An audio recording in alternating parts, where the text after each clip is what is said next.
देखो, CMA, cost and management accounting, क्या करता है CMA? CMA कर रहे हो, कुछ तो जानते होगे ना क्या करता है। आज की डेट पे अगर देखा जाए ना, CA को most probably equal rights to CA है।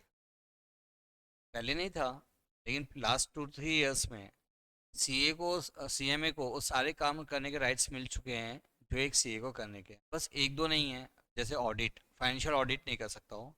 कॉस्ट ऑडिट करता है लेकिन फाइनेंशियल ऑडिट नहीं कर सकता। और वैसे एक दो चीज़ और है बस। बाकी GST का प्रैक्टिस कर सकता है, इनकम टैक्स का प्रैक्टिस कर सकता है। एवरीथिंग जो एक CA करता है वो इसको भी अलाउड है। ठीक है। अपना जो CMA फाउंडेशन का कोर्स है, it is just objective based. आपका जो पेपर होगा ऑब्जेक्टिव बेस्ड होगा। Each subject carry 50 questions, per question 2 marks.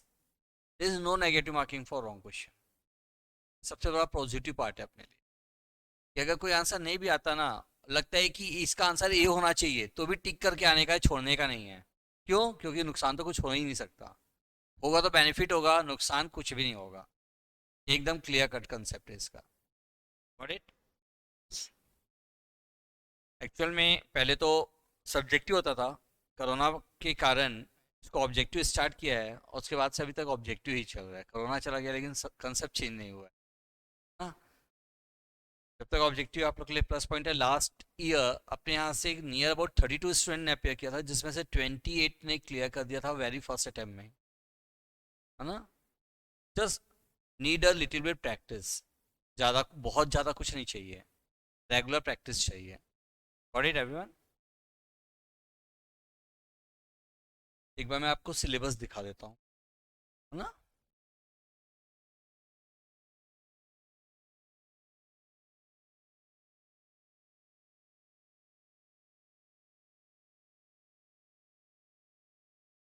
Yes,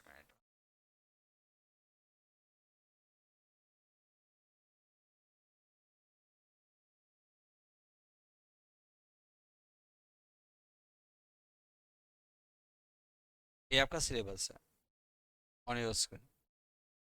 ठीक है। Journal, ledger, trial balance, subsidy book, cash book, rectification of error, BRS, depreciation, final account of manufacturing and non manufacturing, bill of exchange. ये पूरे chapters आपका पढ़ लियो, मालूम 11th में पढ़ चुके हो सारे के सारे चैप्टर्स। इनमें से एक भी चैप्टर ऐसा नहीं जो नहीं पढ़े हो।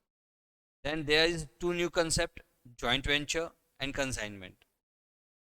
ये दो बस नए चैप्टर हैं जो आप लोगों ने पढ़ा नहीं है। ठीक है।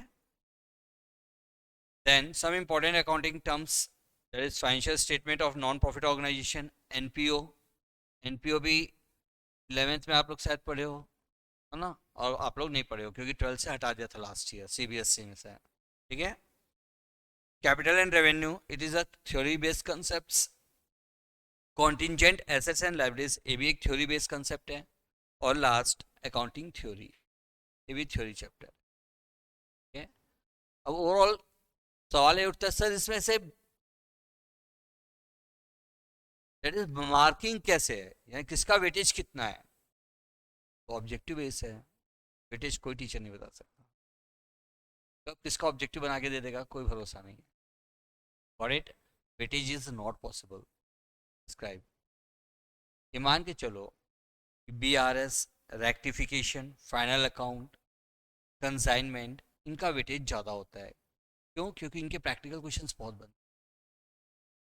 हाँ, वैसे तो देखो ऑब्जेक्टिव तो किसी का भी बना लो बन जाएगा, कोई बड़ी बात नहीं। ऑब्जेक्टिव एक लाइन ही तो लिख के देना है, 4 ऑप्शन के साथ। लेकिन फिर भी इनके, क्योंकि इनका खुद का कंसेप्ट बहुत बड़ा है तो इसके वेटेज ज़्यादा हो जाते हैं। Got it? Now come to the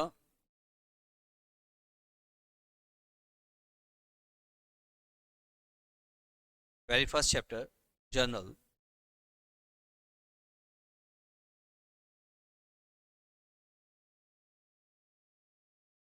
अच्छा, अकाउंट्स में कितने मार्क्स आए यार आप लोग? 86, 4, 60, 77, 59, 80।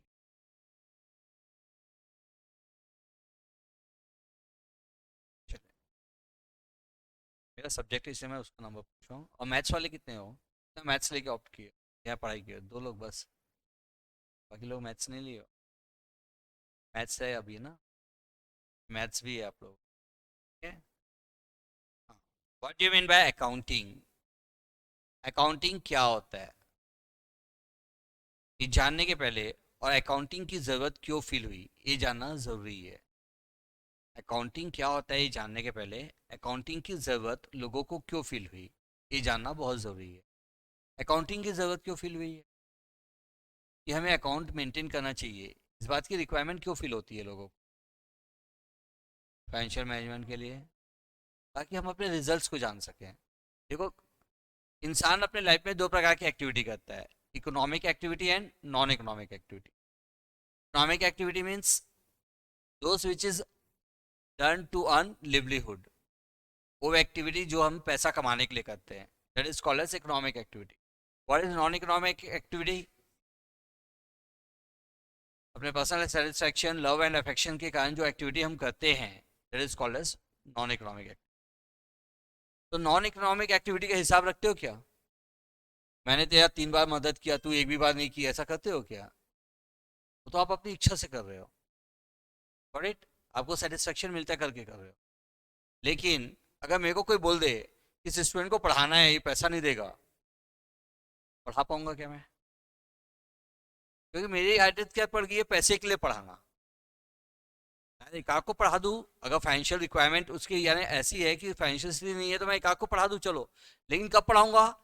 जब उसके बीच में 10 पैसा देने वाले बैठे होंगे, ये सोच के पढ़ा दूंगा भैया मैं 10 को पढ़ा रहा हूँ, एक को मैं पढ़ा ही नहीं रहा हूँ, वो अपने आप पढ़ रहे करके। ऑडिट क्या बोल रहा हूँ, समझ रहे हो? यानी कि पढ़ाता क्यों मैं? केवल पैसा कमाने के लिए। कैसा? केवल पैसा कमाने के लिए। वही घर जाता हूँ तो मेरा बेटा पकड़ लेता है, पापा पढ़ाओ। तो क्यों पढ़ाता हूँ? उस समय पैसे के लिए नहीं पढ़ाता।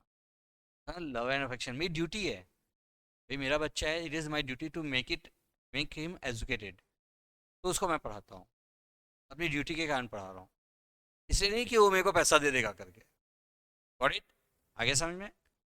तो जब भी हम इकोनॉमिक एक्टिविटी करते हैं, अब जैसे मैंने आप लोगों को पढ़ाया, गॉट इट, तो आप लोग का एक फीस है, वो मुझे मिलेगा। अब उसके अगेंस्ट में मुझे एक्सेल का रेंट पे करना है, यहाँ का बिजली बिल पे करना है, ठीक है, यहाँ के क्लीनिंग चार्जेस पे करना है, जो भैया क्लास चालू करने आए थे उनकी सैलरी पे करनी है।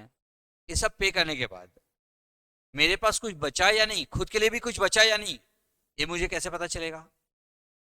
जब मैं इसका प्रॉपर रिकॉर्ड मेंटेन करूँ, जब मैं इसका प्रॉपर रिकॉर्ड मेंटेन करूँ, तभी तो पता चलेगा ना। वरना साल भर में मैं कैसे हिसाब करूंगा कि कितना आप लोगों ने दिया था और कितना मैंने खर्चा कर दिया और मुझे कुछ बचा कि नहीं? इसके लिए मुझे क्या करना पड़ेगा? एक प्रॉपर रिकॉर्ड मेंटेन करना पड़ेगा। यानी कि जब भी मैं इकोनॉमिक एक्टिविटी करता हूँ तो मैं रिजल्ट्स को जानना चाहता हूँ, और रिजल्ट्स को जानने के लिए ही रिकॉर्ड मेंटेन करने की ज़रूरत फील होती है। अगर मुझे रिजल्ट नहीं जानना हो, मुझे इस बात से कोई मतलब नहीं कि मैं आप लोग से पैसा कमा रहा हूँ कि नहीं, तो मुझे एक रिकॉर्ड की ज़रूरत पड़ेगी क्या?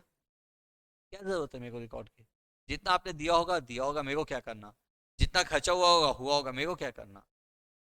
फिर वो एक चीज़ का कोई वैल्यू ही नहीं रह जाएगा।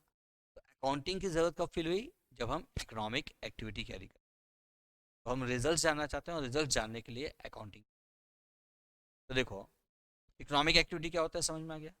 whenever we carry an economic activity, we want to know the results. Results means whether we earn profit or we suffer. ठीक है? Record keeping, to know the results, now it becomes our duty to maintain each and every record कि क्या क्या हुआ सबको record करते जाओ। ठीक है?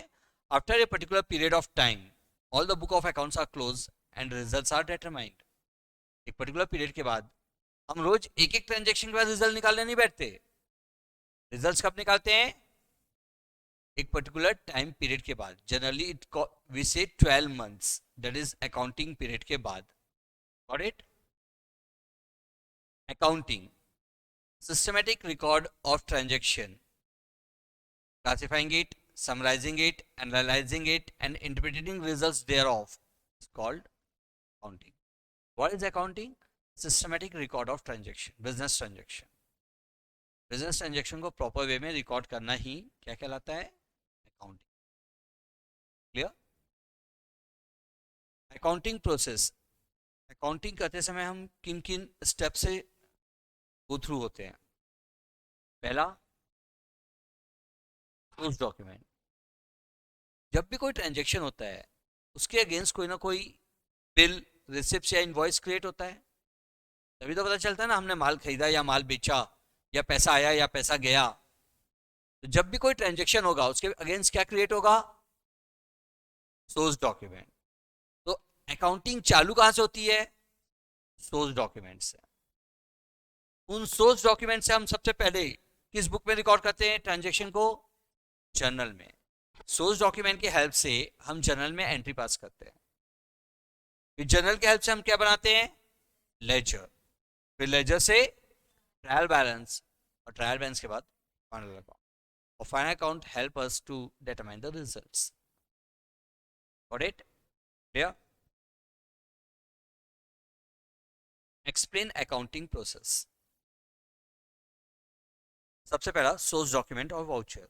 The document on the basis of which entries are recorded in original book is called source document. Original book यानी जर्नल. जिन डॉक्यूमेंट्स को देखकर बुक्स में एंट्रीज को रिकॉर्ड किया जाता है that is called as source document. और बुक्स का सबसे पहला स्टेप क्या है? क्या है? जर्नल. बुक्स कहाँ से चालू होती है? जर्नल से. For example, purchase invoice, sale invoice. Purchase invoice से हम परचेस को रिकॉर्ड करते हैं. सेल्स इनवॉइस से हम सेल्स को इनवॉइस रिकॉर्ड करते हैं. कैश मेमो से हम कैश ट्रांजैक्शंस को रिकॉर्ड करते हैं. कैश रिसिप्ट्स, कैश पेमेंट्स, ये सबको रिकॉर्ड करते हैं. Got it? All business transactions are evidenced और सपोर्टेड बाय डॉक्यूमेंट और वाउचर. जो भी एंट्रीज आप बुक्स में रिकॉर्ड कर रहे हो it must be supported by some of the evidence और वाउचर. उसके अगेंस्ट कोई ना कोई सोर्स डॉक्यूमेंट होना चाहिए तो ही वो एंट्री वैलिड है. अगर आपने एंट्री कर दिया है और उसके अगेंस्ट आपके पास कोई सबूत नहीं है, कोई वाउचर नहीं है, तो सीए उन एंट्रीज को क्या कर देगा? रिजेक्ट कर देगा. बोलेगा इसको बुक से हटा दो, ये अलाउड नहीं है. क्यों नहीं है? क्योंकि इसके अगेंस्ट आपके पास सोर्स डॉक्यूमेंट नहीं है, सबूत नहीं है कि आपने ये किया है करके. तो जब भी आप कोई चीज कर रहे हो उसके अगेंस्ट बिल लेना इसलिए जरूरी है ताकि उसको आप बुक्स में रिकॉर्ड कर सको. Got it? It means the origin of transaction is source document. यानी कि अकाउंटिंग चालू कहां से होती है? सोर्स डॉक्यूमेंट से. Primary book. The journal is called as the primary book of account. It is also called as book of original entry और primary book. ठीक है? All subsidiary books like cash book, purchase books, sales book, purchase return book, sales return book, bill receivable book, bills payable book is a part of journal. सारे subsidiary books किसके part हैं? Journal के ही part हैं. यहाँ subsidiary book कोई नया चीज नहीं है. It is just a journal. It is just a journal. In journal we get information date wise. Journal में ट्रांजेक्शन कैसे रिकॉर्ड होते हैं? क्रोनोलॉजिकल ऑर्डर में. In general transactions are recorded in chronological order. का मतलब डेट वाइज सीक्वेंस. पहले 1 तारीख, फिर 2 तारीख, फिर 3 तारीख. ऐसा नहीं 1 के बाद 5, 5 के बाद 10, 10 के बाद 3. ऐसा फ्लैक्चुएटिंग डेट नहीं होता. डेट सीक्वेंस में होते हैं. Got it? Principal book of ledger और लेजर. प्रिंसिपल बुक और लेजर, द सबसे important book, the most important book in the accounts is called as ledger. It is the final book of entry. इसके बाद आपको और कोई book बनाने की जरूरत नहीं. एक बार आपने लेजर बना लिया फिर कोई बुक और मेंटेन करने की जरूरत नहीं है. From general transaction are transfer account wise to the ledger. General से ट्रांजेक्शन को अलग अलग अकाउंट में ट्रांसफर किया जाता है. कहां पे? लेजर में. तो what is ledger? Account wise information. Ledger से हमें क्या मिलता है? अकाउंट वाइज इंफॉर्मेशन, एक एक अकाउंट का इंफॉर्मेशन मिलता है। जर्नल से कैसे मिलता है? Date wise. जर्नल से डेट वाइज, लेजर से अकाउंट वाइज। जैसे कि ना, मैं सारी चीज को जर्नल में रिकॉर्ड करते जा रहा हूं। एक दिन मेरा कस्टमर राम आया, बोलता है भैया कितना पैसा लेना या देना है मेरे को बताओ, आज मैं हिसाब करके जाऊंगा। मेरे पास केवल जनरल है, तो मैं उसको तुरंत देख के बता पाऊंगा क्या कि उससे कितना पैसा लेना है या देना है? क्यों यार, क्या प्रॉब्लम है? जनरल में सारे ट्रांजेक्शन मिक्सअप है। अगर मैं 6 महीने बाद अगर वो हिसाब करने आया है, अगर मुझे हिसाब निकालना है तो मुझे क्या करना पड़ेगा? 6 महीने के जनरल को पहले पलटना पड़ेगा, कहाँ कहाँ पे राम का नाम है, उसको डेबिट है तो ऐड करो, क्रेडिट है तो लेस करो, वट एवर भी जो भी कंडीशन है उसके हिसाब से उसको ऐड और लेस करना पड़ेगा। तो कहीं जाके मैं उसको ये बता पाऊंगा कितना पैसा लेना है या देना है। क्या वो इतना देर मेरा वेट करेगा क्या? नहीं। वो क्या बोलेगा, भैया आप एक काम करो, हिसाब बना के रखना, मैं अगले बार आऊंगा तो पैसा दूंगा। Got it? यानी जो पैसा मुझे आज मिल सकता था, मिलेगा क्या? तो जनरल बनाने का से हमारी अकाउंटिंग का पर्पस फुलफिल हो रहा है क्या? अकाउंटिंग का पर्पस कब फुलफिल होगा? जब आप जनरल के साथ साथ लेजर मेंटेन करो। Got it? क्लियर ये पार्ट? हाँ भाई। तो लेजर क्या होता है, समझ में आ गया? A book from which we get account wise information. इसको बुक ऑफ फाइनल एंट्री भी कहते हैं। क्यों? क्योंकि इसके हेल्प से हम डायरेक्टली फाइनल अकाउंट बना सकते हैं बिना ट्रायल बैलेंस बनाए। लेजर की हेल्प से हम डायरेक्टली फाइनल अकाउंट भी बना सकते हैं, इसलिए इसको बुक ऑफ फाइनल एंट्री कहते हैं। It is called as the principal book of account. क्यों? Because it is the most important book from which we get all the information. और इसे सेकेंडरी बुक भी कहते हैं। क्यों? क्योंकि प्राइमरी बुक क्या है? जनरल। जनरल के बाद बनता है तो ये सेकेंडरी उसके बाद बनता है, उसके पहले नहीं बन सकता, इसलिए सेकेंडरी बुक। Got it? चलिए, trial balance. It is not a book of account, it is a rough statement. It is a statement to be prepared to check the arithmetical accuracy of the book of account. Trial balance क्या होता है? एक statement होता है, summary of laser, जिसमें हम laser के सारे बैलेंसेस को रिकॉर्ड करते हैं। What is trial balance? Summary of ledger in which we record all the balances of all the account, whether it is a real account, whether it is a personal account or whether it is a nominal account। सारे account के balances को जहां पे लिखा जाता है, that is called as trial balance. क्यों बनाया जाता है? ट्रायल बैलेंस क्यों बनाते हैं? अरे हिंदी इंग्लिश सब चलता है यहाँ पे, सब बोलना ना, जिसमें आप समझा सकते हो ना वो बोलना। इन दो लैंग्वेज के अलावा कोई तीसरा लैंग्वेज बस मत बोलना, वो मेरे को नहीं आता है ना।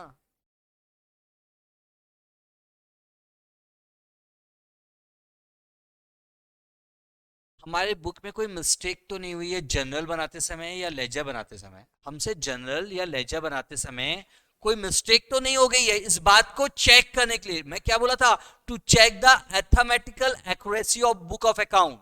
यानी कोई अमाउंट लिखते समय कोई गलती तो नहीं हुई है, इस बात को चेक करने के लिए हम क्या बनाते हैं? Trial balance. It also helps in preparation of final account. अगर आप ट्रायल बैलेंस बना लेते हो तो ट्रायल बैलेंस से आप डायरेक्टली फाइनल अकाउंट बना लोगे, आपको फिर लेजर खोलने की जरूरत नहीं है। तो बार बार लेजर को पलटने से पेजों के फटने के चांसेस होते हैं, तो बेटर क्या होता है?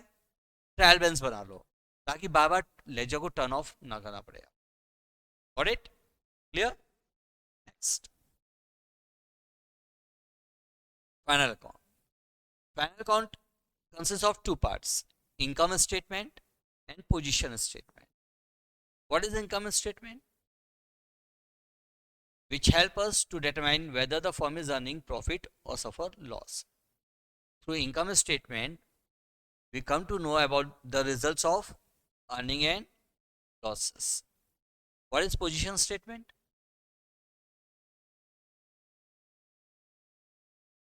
Which tells us what the business have and what the business owes from others. Business के पास क्या क्या है और बिजनेस ने बाहर वालों से कितना कितना दे रखा है, यानी बाहर वालों को कितना कितना पे करना है, ये बताता है position statement. Ready, clear? Income statement को टू पार्ट्स में बांटा गया है, trading and profit and loss. Through trading account we come to know about the gross profit और gross loss. What is gross profit और ग्रॉस लॉस है?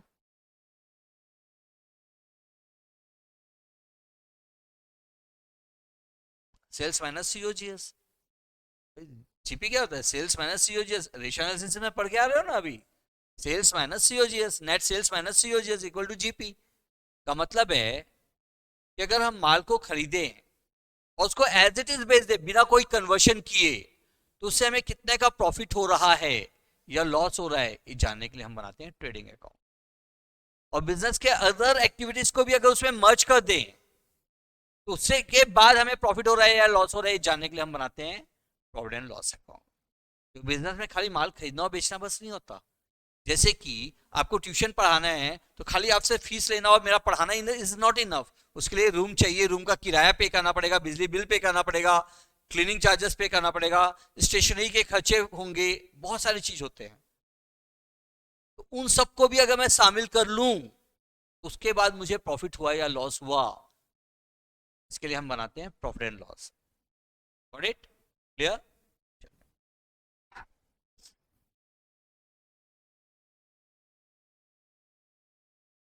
Four basic accounting concepts. Four basic accounting concepts. पहला है business entity concept. What is business entity concept?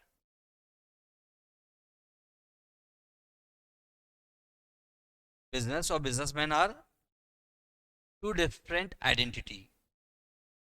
As per this concept, business and businessman दोनों क्या है? अलग अलग हैं।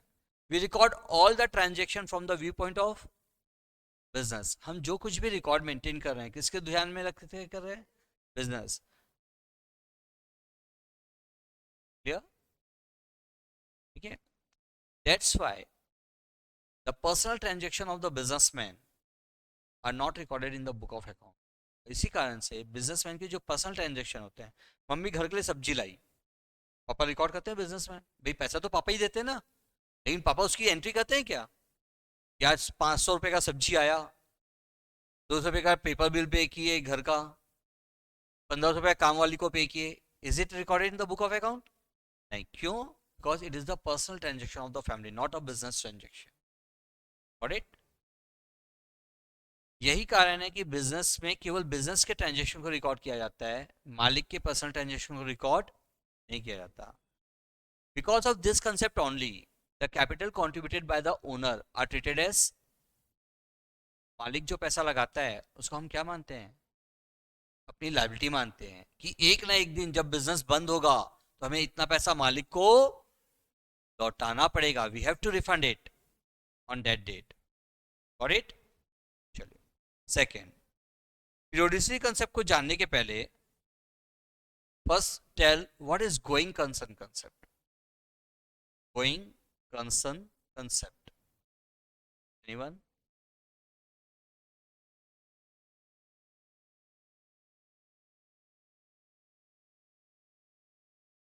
किसी को नहीं मालूम गोइंग कंसर्न कंसेप्ट?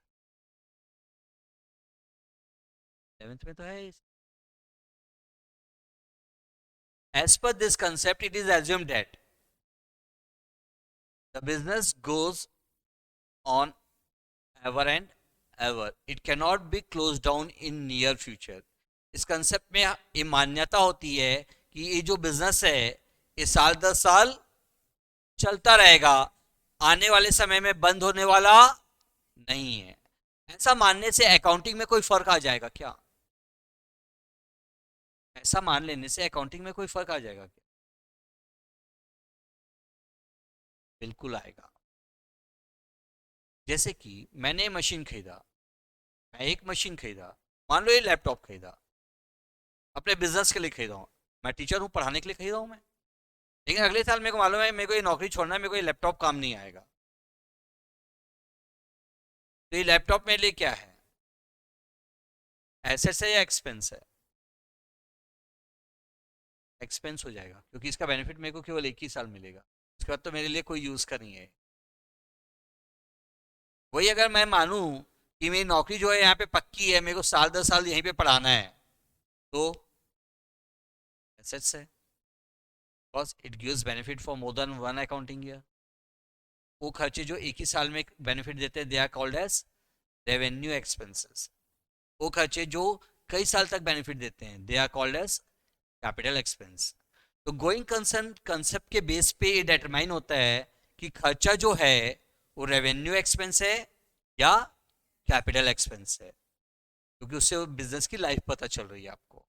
और क्या बेनिफिट होता है गोइंग कंसर्न कंसेप्ट का, और क्या बेनिफिट होता है, और कोई अकाउंटिंग में इफेक्ट आएगा इसका? अच्छा एक चीज बताओ, आप में से कितने लोग का एडमिशन हो चुका सीएमए के लिए? अभी हो गया, आप चारों का हो गया, ठीक है। अभी तक आप एक भी क्लास पढ़े थे? कल ही बस तो पढ़े हो यार, कल ही एडमिशन लियो। एडमिशन तो उसके पहले ले लियो क्या? यानी आपने फीस कब पे कर दिया है?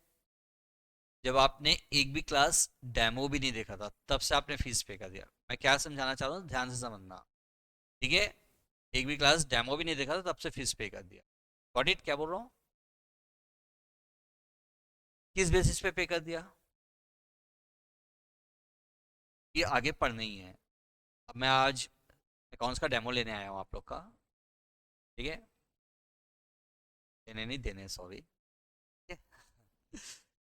अगर मैं आपको बताऊं कि अगले महीने 1 जुलाई से एक्सेल बंद हो रही है, तो अब इन लोग से पूछो, ये लोग फीस पे करेंगे क्या? करोगे क्या? नहीं। अब आप लोग सोचो अपने बारे में, आप लोग क्या करोगे? आप लोग तो पे कर चुके हो, एक्सेल तो बंद हो जाएगी, फिर कैसे पढ़ोगे? ये तो इसलिए किए थे कि पढ़ना ही है, अब पढ़ो, कैसे पढ़ोगे? बोलो। किस बेस पे किए हो आप? गोइंग कंसर्न कंसेप्ट के बेस पे, कि हम 2-4 बच्चों के फीस के लिए इतनी बड़ी संस्था बंद नहीं होने वाली है। It will provide us services. कोई अपने 2-4 बच्चों का पैसा लेके भागने के लिए कोई इतनी बड़ी संस्था को बंद करके नहीं भागेगा, अपने गुडविल को खत्म नहीं करेगा कोई संस्था। तो इस आधार पे कि हमें हमारी सर्विसेज मिल जाएगी कि बेस पे आपने पैसा पे किया। तो बिजनेस में जो क्रेडिट ट्रांजेक्शन होते हैं ना, किस बेसिस पे होते हैं? गोइंग कंसर्न कंसेप्ट के बेसिस पे होते हैं। हमें इस बात का भरोसा है जिन्हें हम उधार दे रहे हैं उनका बिजनेस बंद होने वाला नहीं है। जो हमें उधार दे रहा है उसको इस बात का विश्वास होता है कि जिसको वो उधार दे रहा है यानी हमको, हमारा जो बिजनेस है वो बंद होने वाला नहीं है। That's why credit transaction take place in the business. अगर ये कंसेप्ट नहीं होता ना, गोइंग कंसर्न कंसेप्ट नहीं होता, तो क्रेडिट ट्रांजैक्शन ही नहीं होते बिजनेस में। सबको यही डर लगा रहता ना, मेरा पैसा लेके भाग जाएगा, तो ऐसे में तो कोई उधार ही नहीं देता फिर। Got it? क्या बोल रहा हूँ, समझ में आया? तो going concern concept is the most important concept जिसके बेस पे पूरा अकाउंटिंग आधार है। Got it? चलिए नेक्स्ट, अपना मेन टॉपिक था पीरियोडिसिटी कंसेप्ट। अब बिजनेस कैसा है? गोइंग कंसर्न, लगातार चलता रहेगा। तो बुक ऑफ अकाउंट्स भी कैसे हुए? गोइंग ऑन, चलते रहेंगे। मैंने क्या बताया था, अकाउंटिंग क्यों करते हैं हम? रिजल्ट्स को जानने के लिए। हम अकाउंटिंग करते क्यों हैं? रिजल्ट जानने के लिए। मेरा बुक तो लगातार चलती जा रहा है, चलती जा रहा है, उसको मैं बंद ही नहीं कर रहा हूं, रिजल्ट पता चलेगा। रिजल्ट जानने के लिए बुक का क्लोज होना जरूरी है। जब तक बुक क्लोज नहीं होगा रिजल्ट्स नहीं जान सकते आप। तो बुक बनाने का फायदा क्या हुआ फिर? रिजल्ट तो निकल ही नहीं रहा है, तो बुक बनाने का क्या फायदा हुआ? इसलिए क्या किया गया है, the whole business life are divided in small small period of 12 month. पूरे बिजनेस साइकिल को क्या कर दिया गया है, 12-12 महीने के पीरियड में बांट दिया गया है, जिसके अंत में आपको, भले आपका बिजनेस चलता रहेगा लेकिन आपको क्या करना है, अपने बुक ऑफ अकाउंट्स को क्लोज करना है। You have to close your book of accounts and determine the results. That is called as accounting period. The period of 12 months is called as accounting period. Accounting period कोई सा भी हो सकता है, it may be a calendar year, it may be a financial year, लेकिन income tax के लिए financial year, it may be any other year, calendar year के अलावा भी कुछ फॉलो कर सकते हो। मेरा मन है 1 जुलाई से 30 जून बुक मेंटेन करूं, कर सकते हो, लेकिन जब इनकम टैक्स रिटर्न फाइल करोगे ना, तो बुक कब से कब होना चाहिए? 1 अप्रैल से 31 मार्च, उसमें केवल फाइनेंशियल ईयर चलता है, आपका मन नहीं चलता उसमें। Got it? आप इनकम टैक्स वाले को नहीं बोल सकते भैया मैं तो 1 जुलाई से 30 जून मेंटेन करता हूं, मैं उसी के हिसाब से रिटर्न फाइल करूंगा, भगा देगा आपको। आपको रिटर्न किसके हिसाब से करना पड़ेगा? 1 अप्रैल से 31 मार्च तक। Got it? चलो, system of accounting, the two main methods of accounting are cash system and accrual system. What do you mean by cash system of accounting?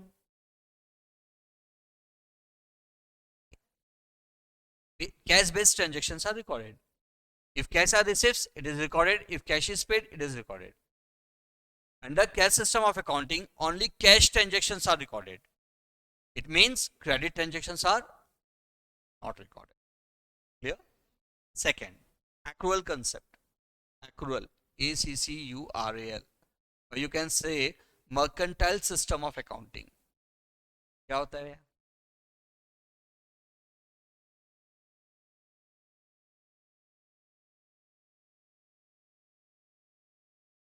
In which all type of transaction, whether cash or credit, whether received or paid, whether due or yet to be received, are recorded. सभी type के transaction record किया जाता है which is of current year. Under accrual system of accounting, all the transaction concerned with the current year must be recorded, whether cash is paid or not, whether cash is received or not. It doesn't matter पैसा मिला या नहीं मिला, पैसा पे किया या नहीं पे किया, अगर ट्रांजेक्शन इस साल का है then it must be recorded in current year book. कौन कहता है ऐसा? Accrual concept of accounting. Got it? Sure. Next, hybrid system, mixed method. For some transaction we use cash system, या परचेस और सेल हम केवल कैश पे करेंगे, लेकिन एक्सपेंसेस को हम एक्रूअल से रिकॉर्ड करेंगे। पेड हुआ है तो भी रिकॉर्ड करेंगे, नहीं हुआ है तो भी रिकॉर्ड करेंगे, सैलरी ड्यू है तो भी रिकॉर्ड करेंगे, सैलरी पेड है तो भी रिकॉर्ड करेंगे। ये क्या हो गया? Hybrid system. कुछ ट्रांजेक्शन के लिए कैश सिस्टम फॉलो कर रहे हैं, कुछ के लिए हम एक्रूअल फॉलो कर रहे हैं, दोनों को मिक्स कर दिए हैं। It is called as hybrid system. Got it? Double entry system, dual aspect concept of accounting, ये तो मालूम है। We record all the business transaction on the basis of dual aspect concept. As per dual aspect concept, each transaction has two aspects. If one of it is debited, the other one is credited. You can also call it as double entry system of accounting. Got it? Clear?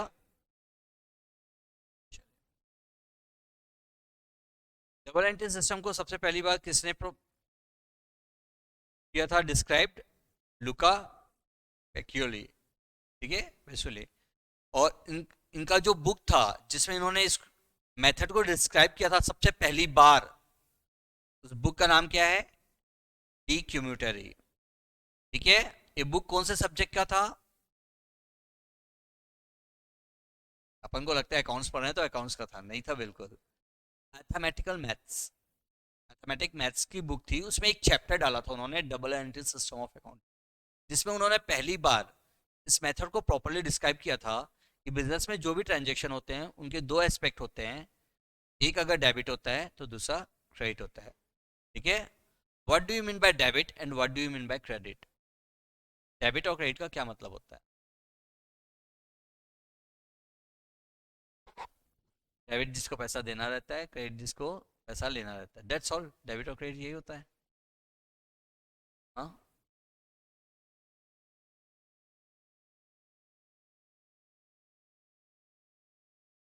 आप लोग जो बोल रहे हो ना, सब accounting rules हैं, real account, personal account, मैं उसका मीनिंग पूछ रहा हूँ, मैं रूल नहीं पूछ रहा हूँ आपसे। हाँ, ये सब रूल है, ये सब रूल है, आप लोग जितना बोलोगे सब रूल है। मैं रूल पूछ ही नहीं रहा हूं आपसे। मैं क्या पूछा, मीनिंग ऑफ डेबिट। आप क्या बता रहे हो, क्या डेबिट होता है ये बता रहे हो। मैं क्या डेबिट होता है पूछ ही नहीं रहा हूँ। Meaning of debit and meaning of credit. The word debit and credit itself has no meaning, कोई मीनिंग है ही नहीं, बताओगे कहाँ से। ये दोनों वर्ड लैटिन वर्ड से चुराए गए हैं। Debit word from debitum and credit word from credere. Debit word कहाँ से लिया गया है, डेबिटम, और क्रेडिट क्रेडर। डेबिटम का मतलब होता है due for date, and creditor का मतलब होता है due to date. Clear, sure सबको। तो कभी भी कोई पूछे ना वर्ड डेबिट और क्रेडिट का मतलब क्या होता है, तो बताने मत बैठ जाना भाई। They are the two sides of account. क्योंकि हम डबल एंट्री सिस्टम को फॉलो करते हैं, और डबल एंट्री सिस्टम में हर ट्रांजेक्शन के दो पार्ट होते हैं। तो एक को नाम दिया गया है डेबिट पार्ट, और दूसरे को नाम दिया गया है क्रेडिट पार्ट। तो they are the two side of the accounts, that's all. यही इसका मीनिंग है। ऑडिट, हाँ भाई। अब ट्रांजेक्शन को रिकॉर्ड करने के दो अप्रोचेस, ट्रेडिशनल अप्रोच और मॉडर्न अप्रोच। अपने इंडिया में कौन सा अप्रोच चलता है, ट्रेडिशनल। गोल्डन रूल्स को फॉलो करते हैं अपन। इंडिया में कौन सा अप्रोच लगाना है अपन को, ट्रेडिशनल अप्रोच। ट्रेडिशनल अप्रोच क्या कहता है भाई, गोल्डन रूल्स। ट्रेडिशनल अप्रोच यानी गोल्डन रूल्स। किसको किसको याद है गोल्डन रूल्स, एज पर,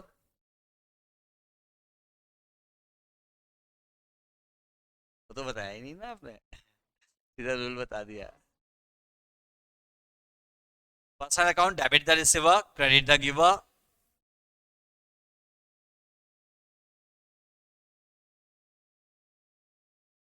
बिल्कुल। Nominal account, debit all expenses and losses and credit all income and gains. And the third one real account, जिसका रूल इन्होंने बोला था, debit what comes in and credit what goes out. Got it. Mainly दो part में बांटा गया transaction को, personal और इम्पर्सनल। ठीक है। Personal are of three types. तीन प्रकार के पर्सनल अकाउंट होते हैं, नेचुरल पर्सन, आर्टिफिशियल पर्सन, और सर तो हिलाते हो लेकिन जब आपसे पूछो तो चुप हो जाते हो। हाँ, नेचुरल पर्सन, आर्टिफिशियल पर्सन और रिप्रेजेंटेटिव पर्सन। पर्सनल अकाउंट को, यहाँ पर्सन को तीन पार्ट्स में बांटा गया, पर्सनल अकाउंट को तीन पार्ट्स में।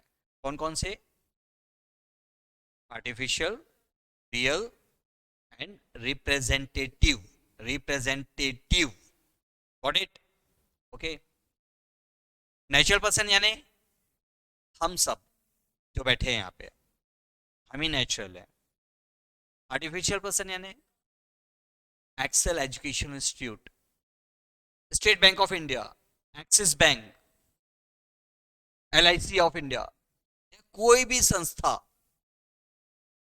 अनूपचंद त्रिलोकचंद ज्वेलर्स, या किसी भी दुकान का नाम या ऑर्गेनाइजेशन का नाम, क्या है, आर्टिफिशियल पर्सन और रिप्रेजेंटेटिव पर्सन। रिप्रेजेंटेटिव पर्सन यानी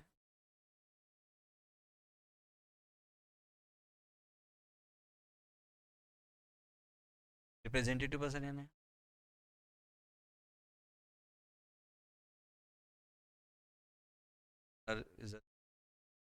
और जैसे कि ना, who is the owner of Ambani. Ambani का, रिलायंस कंपनी का ओनर कौन है,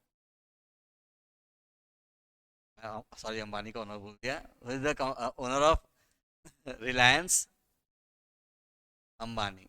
एक्चुअल में अंबानी ओनर है क्या, हाँ बोल।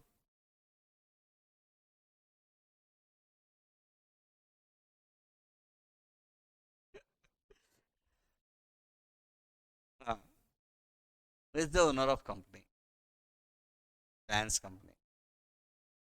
आप लोग ना भी एक चैप्टर पढ़ के आए हो 12th में, इशू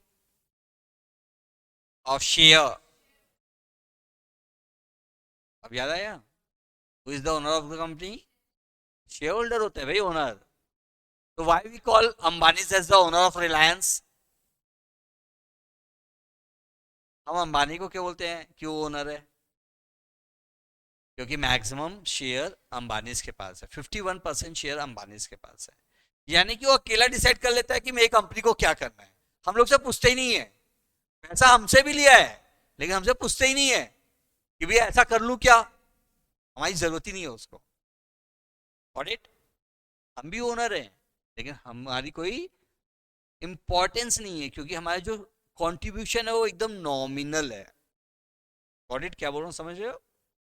तो that's why we call Ambani as the owner. Clear है?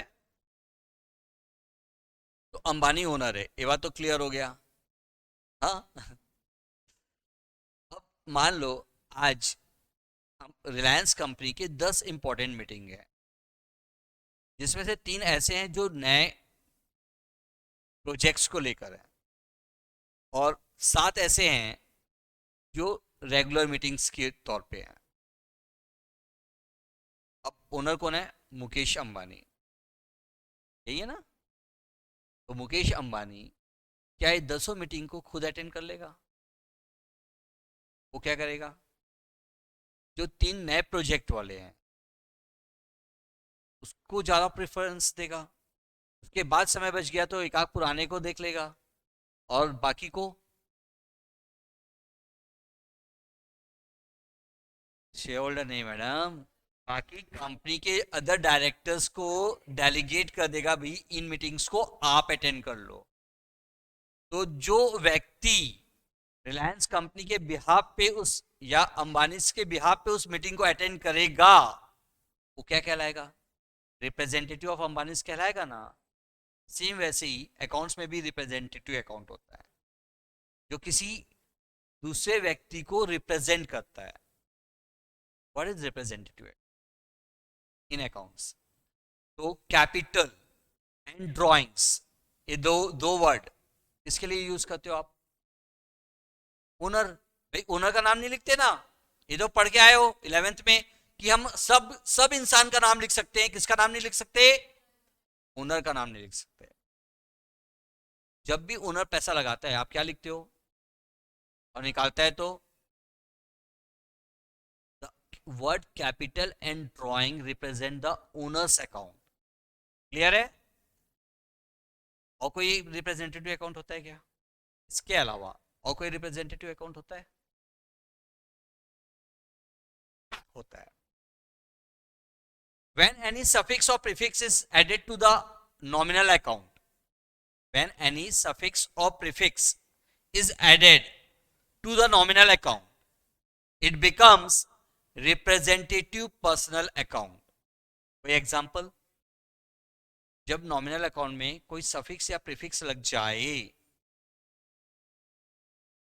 तो रिप्रेजेंटेटिव पर्सनल बन जाता है. कोई एग्जांपल?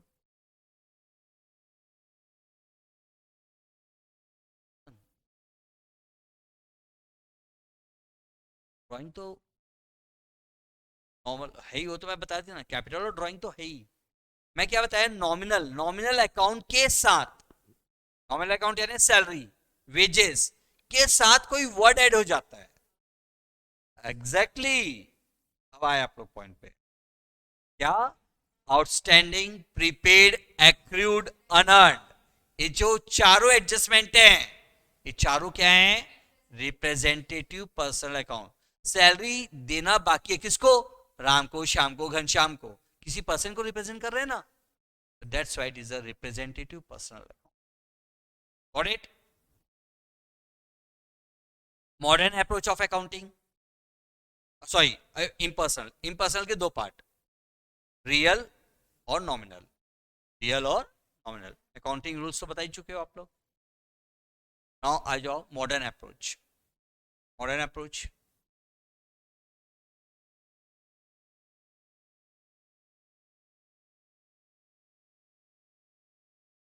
इसके रूल्स बताओ ना. अब ऐसे गिनती गिना रहे हो मेरे को तो. एसेट्स, फॉर एसेट्स, एसेट्स के लिए क्या रूल है? देखो फॉरेन में, अब्रॉड जो अकाउंटिंग अप्लाई होता है मॉडर्न अप्रोच अप्लाई होता है, वो ट्रेडिशनल अप्रोच अप्लाई नहीं होता, वहाँ पे मॉडर्न अप्रोच अप्लाई होता है। क्या होता है? Increase in assets debited, decrease in assets credited, या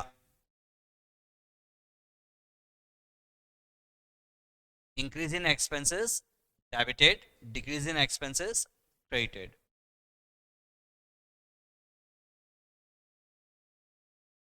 Liabilities के केस में increase in liability credited, decrease in liability debited. Capital, capital, increase in capital credited, decrease in capital debited. Income, अगर increase in income है तो credit, अगर decrease in income है तो debit. Got it?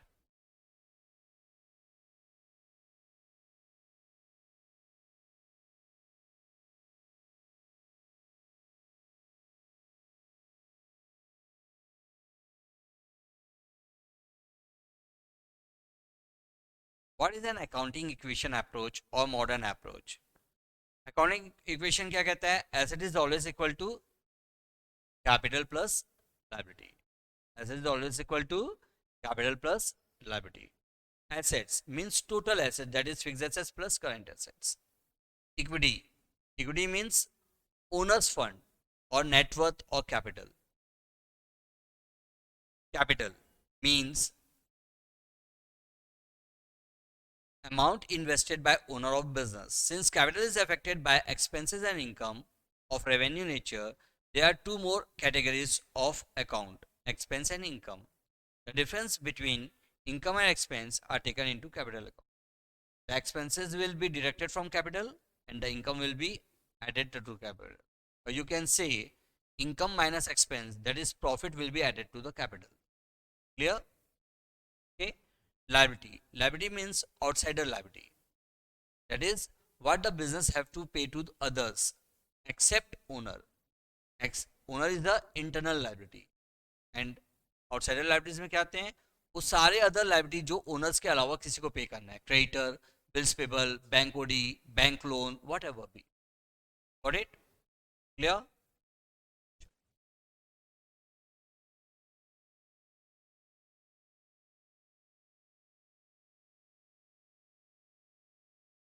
कुछ words के meaning बता रहा हूँ, पूछ रहा हूँ, वो बताना आप लोग.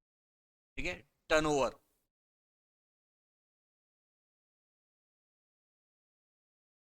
सही बोल रहे हो? अरे सही बोल रहे हो भाई, घबराओ मत. Net sales, that is the total sales of an accounting period.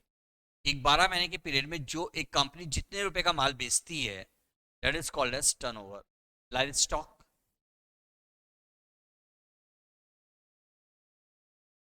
Live यानी जिंदा, लाइव यानी जिंदा, जो जीवित है. लाइव स्टॉक नहीं मालूम किसी को?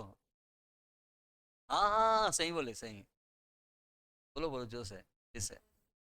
Animals, animals that we are using in the business is called livestock. Animals that we are using in the business, कोई भी जानवर अगर बिजनेस में यूज कर रहे हो, is called livestock. Insolvent, bankrupt,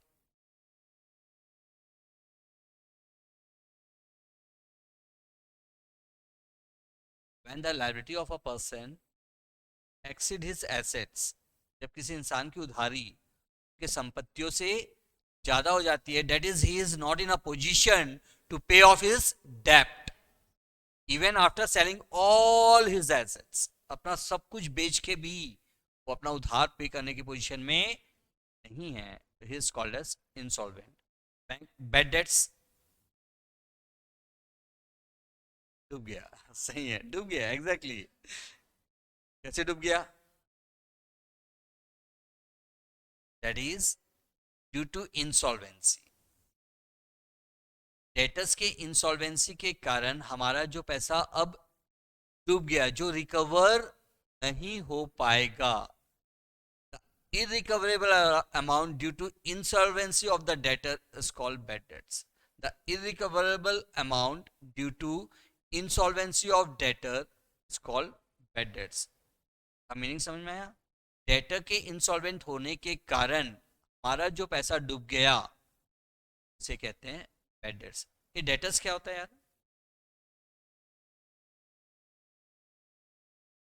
जिसको हमने उधार में माल बेचा है, जिससे हमें पैसा लेना है। What is the stock? जो बचे हुए हैं, जो बिके नहीं है। The unsold goods on a particular date, on a particular date, on a particular date. Closing stock क्या होता है? एंड कब, वो भी तो बोला करो। अकाउंटिंग ईयर के एंड में जो माल बच गया, that is called closing stock. Opening stock, same goods at the beginning of next year. आज जो क्लोजिंग, कल के लिए क्या है? ओपनिंग, है ना? ट्रांजेक्शन,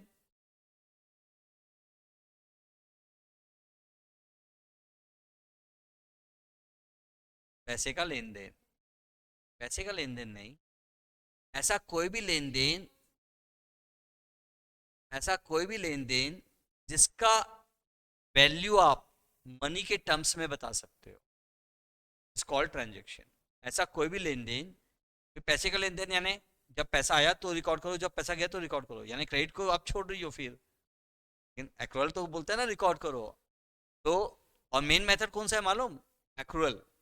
ज्यादा लॉजिकल मेथड कौन सा है? Accrual. Cash method is not a logical method. तो जब किसी भी लेन देन का मूल्य आप पैसे में बता सकते हो, जैसे कि मैं बता सकता हूँ ये मोबाइल 20,000 रुपए का है, ये लैपटॉप 50,000 रुपए का है, ये स्पेक्स 1200 रुपए का है, ये एसी 60,000 रुपए का है, ये फैन 1500 रुपए का है। सबकी कीमत किस में बता रहा हूँ मैं? पैसे में बता रहा हूँ ना, मनी में। तो ये सब क्या है? ट्रांजेक्शन है। तो क्या बिजनेस में ऐसा भी कोई लेन देन होता है क्या जिसका मूल्य आप पैसे में नहीं बता सकते? Is there anything in the business which can not be expressed in terms of money? फिर ऐसा क्यों कहा गया है? जिसका मूल्य पैसे में बता सकते हो वही ट्रांजेक्शन है। It means there is something which cannot be expressed in terms of money। कुछ तो ऐसा है जिसको आप मनी में नहीं बता सकते। गुडविल आप 12 पढ़ के आए हो ना, एक चैप्टर पढ़े हो आप, वैल्यूएशन ऑफ गुडविल। इसे बोल रहा हूं मैं। आप गुडविल एग्जांपल आपको तो देना ही नहीं चाहिए। अब आप 12 पढ़ लियो, अब इसका तो प्रॉपर वैल्यू निकाले थे ना। कौन कौन सा method? Average, weighted average, super profit, capitalization में भी बाय एवरेज, बाय सुपर, इतना सारा मेथड पढ़े हो यार। हाँ, गुडविल तो बोल ही नहीं सकते अब अपन। Anything else? एक एग्जांपल है, राम 5 लाख रुपए का ईमानदार नौकर है।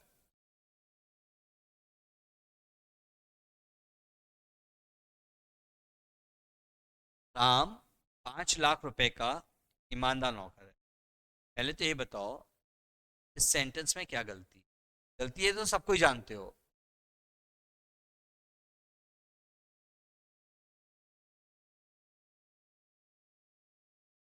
आराम से आराम से कंक्लूड कर लो पहले। ईमानदारी की कोई लिमिट थोड़ी होती। आपको अगर को मैं बोलने बोलो तो बोलो राम ईमानदार है, तो कैसे बोलोगे आप? सिंपल ही बोलोगे ना, राम ईमानदार है। उसकी कोई लिमिट क्रिएट करोगे कि 5 लाख, 10 लाख, 20 लाख? इसका मतलब क्या हुआ? अगर वो 5 लाख का ईमानदार है, यानी 10 लाख अगर आप गलती से दे दिए तो लेके भाग जाएगा। तो ईमानदार कहाँ रहा फिर वो? किसी की honesty, loyalty, working efficiency, managerial capability, ये सब बिजनेस के लिए इंपॉर्टेंट है कि नहीं? है? बिना इसके बिजनेस चल सकता है? तो इन सब की कीमत क्या है? सबकी कीमत हम मनी में मेजर नहीं कर सकते। भले ये सब चीज बिजनेस के लिए इंपॉर्टेंट है, लेकिन क्योंकि इनकी मनी वर्थ नहीं है, इसलिए इन सबको बिजनेस के बुक्स में रिकॉर्ड करते। आप 2 साल से अकाउंटिंग पढ़ के आए हो, कभी किसी बैलेंस शीट पे देखे हमारे यहाँ 3 ईमानदार और 2 चोर नौकर हैं? देखे क्या कभी? नहीं। क्यों नहीं देखे? बिकॉज इन सब का कोई मनी वर्थ नहीं होता। अगर इनको मनी में मेजर कर सकते तो बकायदा आप देखते, बैलेंस शीट में दिखता है ये सब चीज करके। कि अभी क्योंकि इसका कोई मनी वर्थ नहीं है, so they are not recorded in the book of clear है? श्योर? चलो आज के लिए बस इतना ही करते हैं, है ना? कल किसका डेमो है? आई थिंक मैथ्स, कल मैथ्स का डेमो है। ठीक है? ओके, सेम टाइमिंग है या मैसेज आ जाता है आप लोग को तो? ओके, चलो।